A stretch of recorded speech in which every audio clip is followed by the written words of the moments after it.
Hey there mga my love Sagittarius! Thank you so much for always staying here with me in this channel. So yun nga mga babes, no, pasensya na kayo no, kung ganito yung voice ko kasi I have common colds eh.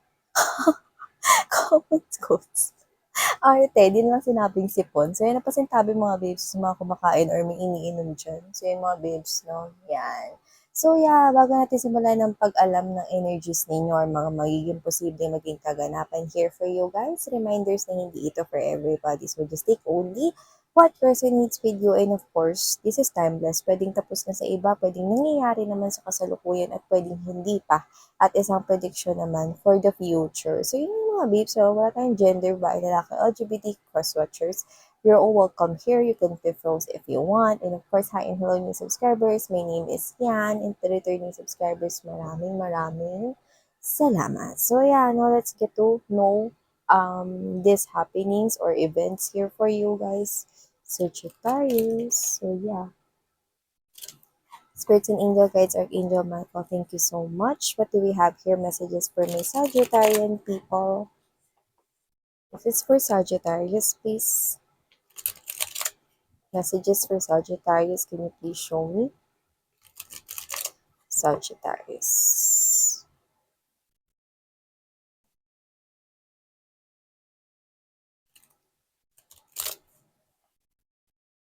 Sagittarius.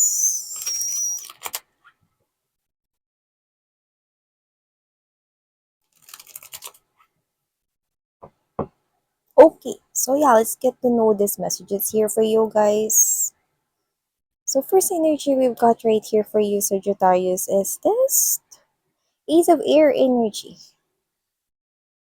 About the truth that will set you free. Okay? It has something to do with news, no? Isang communication yung nakikita ko. Something here na magiging truth mo. Okay, this is your truth. Doesn't have to be na masasaktan ka rito kasi yung iba pwedeng yan ay good news. And this is a unicorn right here. So this is something here that will free you.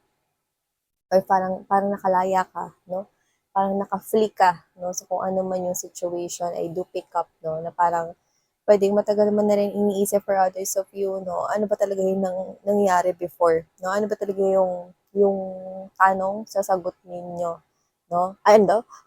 Ano daw talaga yung sagot mo sa tanong ninyo, no? At mukhang yun, ngayon nalalabas ang katotohanan. It's a communication right here that will set you free.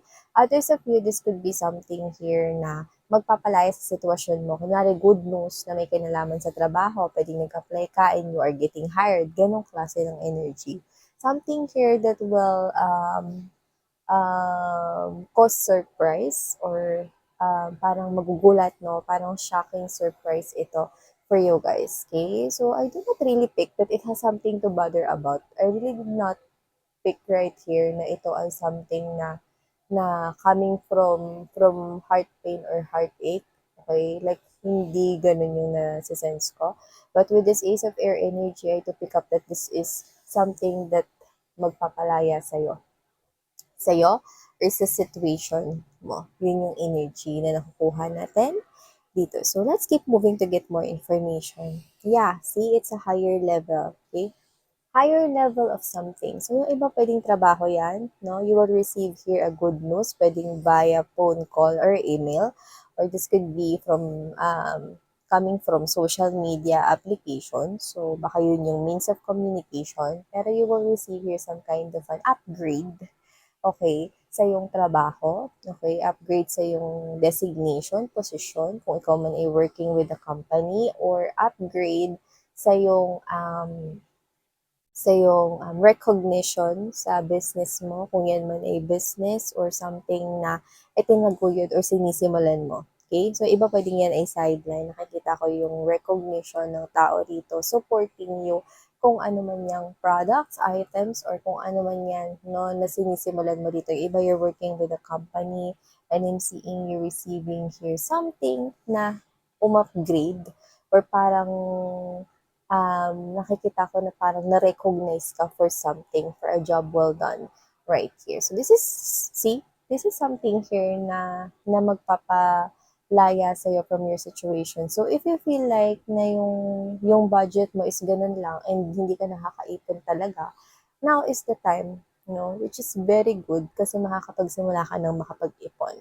There's these changes na nakikita ko, pagdating sa well-being mo, nakatutulong itong truth na ito, with the ease of air energy, sa progress mo sa life.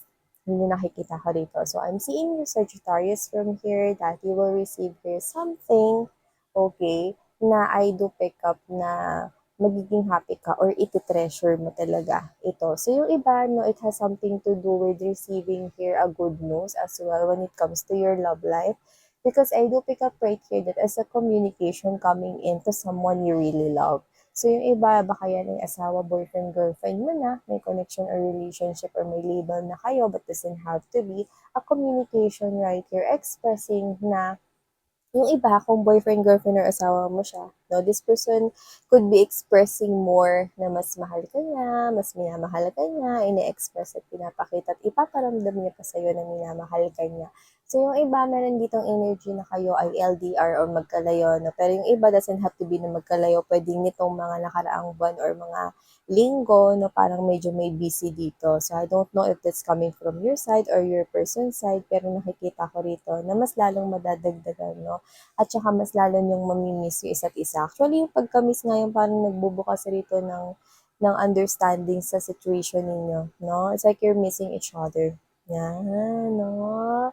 But there's a continuous communication, okay? So, it doesn't have to be na pang LDR lang yun, alright? So, whatever the case may be, just take how this resonates. But if this person here is not yet in a relationship with you or what, no, nadadagdagan araw-araw ang kanyang pagmamahal para sa'yo, and this person will tell that to you and will express that to you. Wow! See, we have here the page of air energy. So, yeah, I'm seeing a lot of communication coming in. So, yung iba, meron kayo ritong bagay na nakikita ko kayong magiging curious, Sagittarius. And I don't know why I'm picking up na it has something to do with new discovery. Yung iba, pwedeng meron kayong tao kung saan parang maku-curious kayo. Yung iba doesn't have to be na, na romantically involved, especially if you're connecting here or talking already with someone. Yung iba, tao yung nakikita kong ikinaka-curious ninyo. Pero, pero that is that type of tao na hindi ka in love sa kanya, ha? Parang curious ka, parang, kunwari ganito, meron kang celebrity or meron kang social media influencer na pinapanood palagi, no? And this is you na parang curious ka, ano pang ginagawa niya kapag wala siyang ganap sa social media? Or ano ba yung buhay niya? Ano yung life niya everyday? Curious ka, parang ganun, parang ano ba kinakain nito sa almusal? May ganun kayo, parang ano bang pwede kong gawin para malaman ko yun? Kasi curious ako So, hindi ko alam kung idol mo siya or parang nai-inspire ka sa kanya, no? You find that person very interesting. That's it. Okay? It's like, you have this crush or pwedeng celebrity crush or parang meron kang person na hinahangaan mo, na nakikita at napapanood mo and then you're curious. Okay, parang, ano ginagawa niya pag nag-wake up siya in the morning? And then, saan siya pumapasok? Saan kaya to dumadaan? Yung mga ganun. Yung parang mga datingan mo rito, parang curious na curious ka. Ganun yung nakikita ko, no? Yeah, I'm seeing a lot of air, so a lot of communication coming in. And wow, you have this kind of earth energy with the Hierophant. So, I'm seeing that you could be, kung nasa isang relationship ka ngayon, nakikita ko na mas lalo pang nagiging maganda ang inyong koneksyon ng tao na yan. Ang pagmamahalan ninyo ay nakikita ko na mag-excel pa more or mag-a-ascend pa more in a positive way.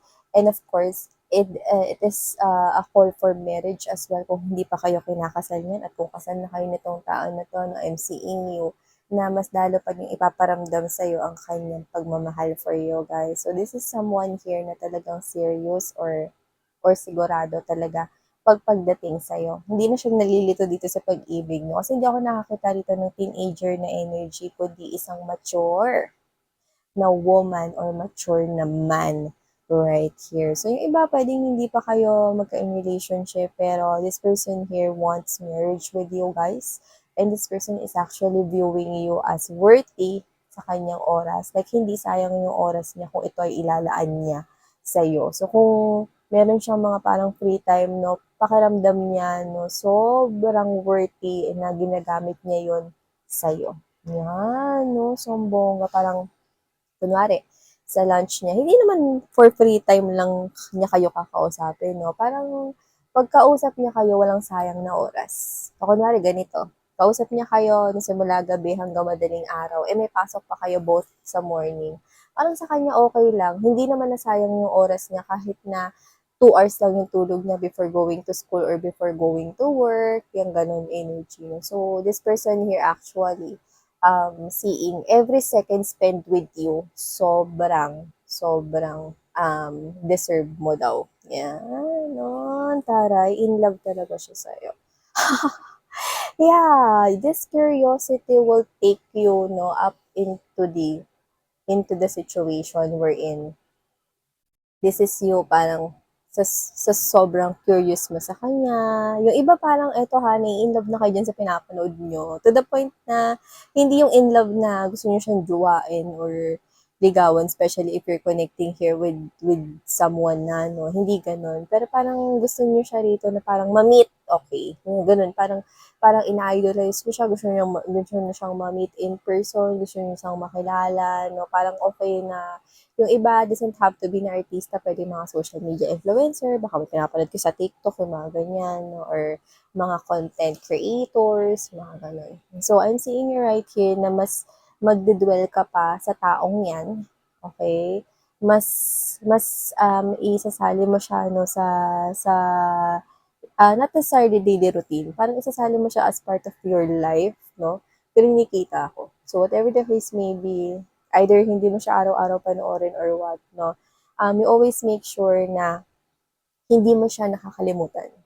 So, you will also have this time wherein, ay, tingnan ko nga yung ano niya, yung page niya or what, yan. Baka meron siyang bagong post or bagong nilagay, yan. No? So, kung sino man yan, no, I'm seeing that you're seeing that person here really interesting and you're viewing that person here just like a celebrity or it's like, someone that you idolize. Yan. And also, we have here the Ace of Fire energy in the world. Wow, something exciting is coming towards you. This is something here that you do not see coming. You will unlock something in their success behind it. Yun yung nakikita ko rito. With the Two of Fire energy, I'm seeing you deciding to enter this new world. This is related to success. So, Sagittarius, kung ano man yung new world na yan, meron tayo nakikita ritong golden chest of coins. So, ibig sabihin, nakikita ko na pwedeng ito ay may kinalaman sa iyong money, career, or business. So, this is something here great coming towards you, and I do pick up that it will happen to you.